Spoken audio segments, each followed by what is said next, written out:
Everybody on the Coyle dairy called the old stone building behind the barn the milk house, mostly out of habit, since nobody had used it for milk in longer than anyone could remember. It sat low and square, thick stone walls green with moss, a heavy plank door that didn't hang straight anymore.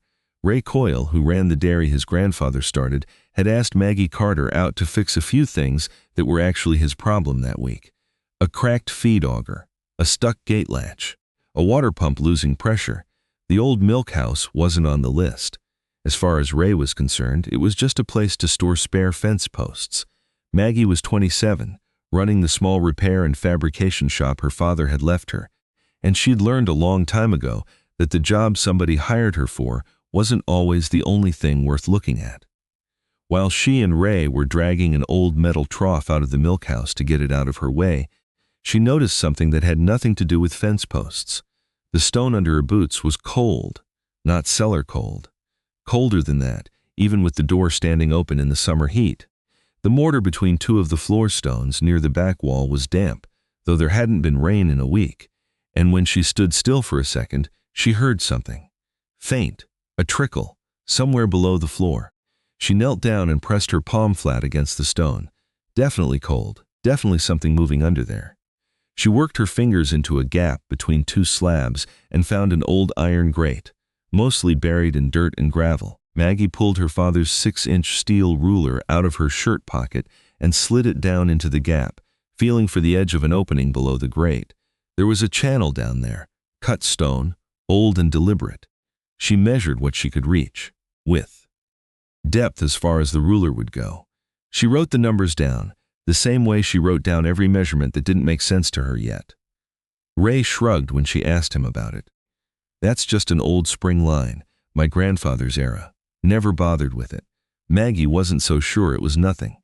That evening, back at her own shop, she mentioned the Springhouse to an old farmer she'd known most of her life, and he remembered something. A box of Cole family photographs and papers had ended up at the County Historical Society years back, donated after Ray's grandmother passed. Maggie drove over the next day and asked to look through it. Buried in a folder of farm photographs from 1919 was a picture of that same stone building, the door open, and inside, a long metal trough sitting right where the one she'd just dragged out had been.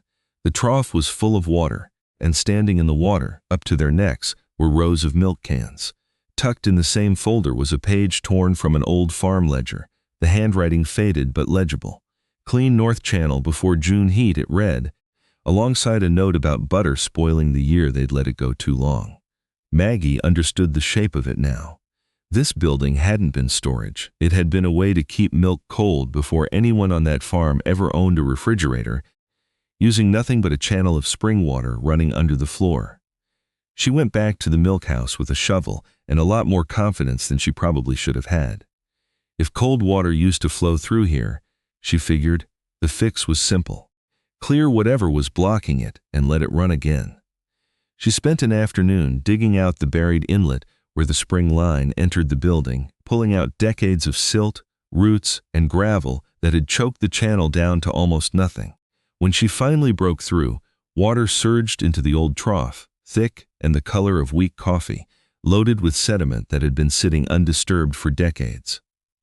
Maggie let it run for the rest of the afternoon, flushing the channel, and by evening the water in the trough had settled and cleared enough that it looked, to the eye, about as clean as any spring water she'd ever seen. Ray, encouraged by that, decided to try one sealed trial batch of soft cheese he'd been experimenting with, packaged tight in wax paper and set inside a covered container, resting in the trough overnight rather than exposed to the water directly. By morning, the water in the trough had gone cloudy again. Sediment stirred back up from somewhere upstream in the channel that a single afternoon of flushing hadn't actually cleared, just temporarily settled. Ray took one look at the murky water surrounding that container and made the only sensible call. The batch went in the trash rather than risk selling something that had spent the night in water he wouldn't trust for much of anything. It wasn't a huge financial loss, maybe $40 in milk and a wasted evening of Ray's labor, but it landed on Maggie hard anyway. She'd been so focused on getting the water cold and moving again that she'd never once asked herself whether a channel looking clear for one evening meant it actually was clean, consistently, the way something touching food needed to be. Cold and moving wasn't the same thing as safe. She'd confused one property of the water for all the properties that actually mattered.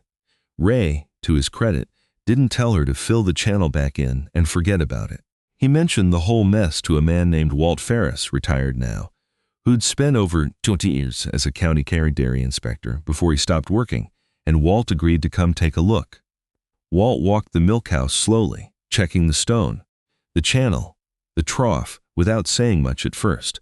"Cold's not the problem," he finally said. "Cold's the easy part. This building was never sanitary by today's standards, even when your great-grandfather was running cans through it. It can't replace what's in your walk-in cooler, and it shouldn't try." Maggie asked him straight out what it could still be good for, if anything. Walt thought about it. "Spring water like this, if you keep it separate from anything people are actually going to eat, if nothing sits exposed in open water, if you keep records and keep it clean, it can still pull heat out of things. Just not as the main show, as help. A buffer for stuff that's already sealed up properly and only for short stretches you're actually watching." He didn't hand her a blueprint. He gave her the boundaries she needed to design inside of. Maggie went back to her shop and started over. This time working around what Walt had told her instead of around what she'd assumed. She rebuilt the inlet with a simple screen to keep sediment out before it ever reached the trough, and ran the spring water through a separate channel entirely, never letting it touch anything meant for consumption directly. She fabricated stainless steel racks in her shop, raised well above the waterline, so that sealed packaged items, capped milk jugs, vacuum-sealed cheese, produced still in its shipping boxes, could sit in the cooled air above the stone without ever touching the water itself. She fitted simple protective covers over the open trough to keep dust and debris out between uses. She hung a thermometer inside and started a log, checking it twice a day, the same disciplined habit she used for every piece of equipment she'd ever repaired. Numbers first, guesses later. Walt came back out once the rebuild was finished and looked it over carefully, checking her fittings, testing the separation between the water and the racks, reading through a few days of her temperature log. He didn't call it a triumph. "I'm not signing off on this as anything official," he said, "but as a supplemental, non-contact holding space for stuff that's already sealed, staged for a few hours at a time, watched closely. That's a lot closer to something I could live with." For the rest of that summer, the rebuilt Springhouse did something modest but real. It held a steady, cool temperature day and night, no electricity involved at all, and Ray started using it to pre-cool sealed jugs of milk for an hour or two before they went into his walk-in, and to stage packaged cheese and boxed produce during the hottest stretches of the afternoon before the evening pickup truck came through. It wasn't replacing his refrigeration. It was taking a small, steady bite out of the load on it, quietly, in the background. Then in late July, a summer storm rolled through the county and knocked out power for the better part of 3 days. Ray had one small generator, nowhere near strong enough to run his walk-in cooler, his water pumps, his milking equipment, and everything else at once. He had to make choices about what got power and what didn't. For most of those 3 days, he ran the generator on the milking equipment and the core section of his walk-in that held the milk closest to shipping, while sealed jugs and packaged goods that could tolerate a short staging period rotated through the Springhouse instead. Always sealed, always logged, never left there longer than Walt's guidelines allowed. It wasn't a perfect 3 days. Some products still had to move or sell quickly once power came back, rather than risk holding it longer.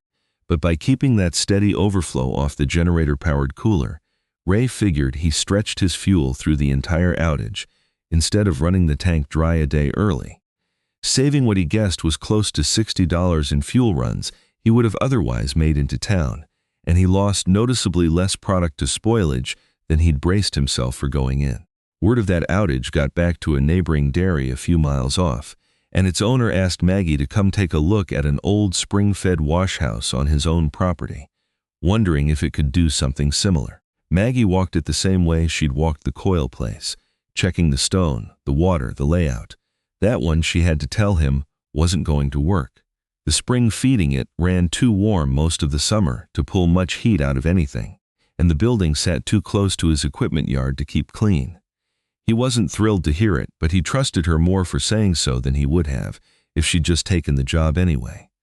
A second farm, 3 towns over, turned out to have better bones for it, a stone room fed by a genuinely cold spring and enough separation from other equipment to keep it sanitary, and Maggie took that one on as a small paid retrofit, the same racks, the same screened inlet, the same logbook, built to the same boundaries Walt had laid out.